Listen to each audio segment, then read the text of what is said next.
in terms of outs, we know obviously they had to get rid of some players, and they've ended up getting rid of 3 to bring it down to a 25-man limit. And in the week that the greatest band of all time got back together, it feels a little bit like the blues band is starting to break up. And it's a little bit sad, Stu. I feel a bit sentimental about some of these players. Freddie Ladapo, Mutual Consent FC. Marcus Harness, Mighty Derby County. And then big George Edmundson off to Borough. What's your take on those? We kind of, well, I mean, certainly Freddie we expected, and the 2 aren't really surprises, but still, they've meant so much to what's happened. They've been a part of an extraordinary story, and now we're starting to see these guys go. Yeah, and we had it, I guess, a year or so ago after the League One promotion, with people like Kyle Edwards and Greg Lee moving on, that were popular figures, that may not have been central figures, but played key roles on and off the pitch. But we keep using this kind of analogy of the water levels rising and there being no room for sentiment, and as Ipswich keep sort of progressing, naturally there'll be some that have to kind of fall by the wayside as the club naturally evolves. It was pretty clear that we could see both George Edmundson and Marcus Harness sort of slowly being pushed towards the edge, as others came in and their coins have dropped finally on transfer deadline day. I think as soon as Dara O'Shea was brought in on loan, I think it was pretty clear that George Edmundson would move on. Likewise, sort of Jack Clark has pushed Marcus Harness further down the pecking order.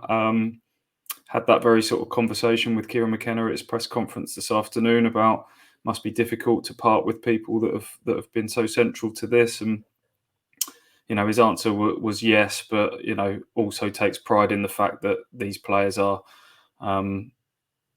moving on to kick on with their careers and wants them to sort of play, and feels that Ipswich has helped sort of enhance their reputation during their time here, and takes pride in that, and also stress that for any that go out on loan, and they are loans for Edmundson and Harness, it's not necessarily the end of the road. Who knows where Ipswich will be in a year's time.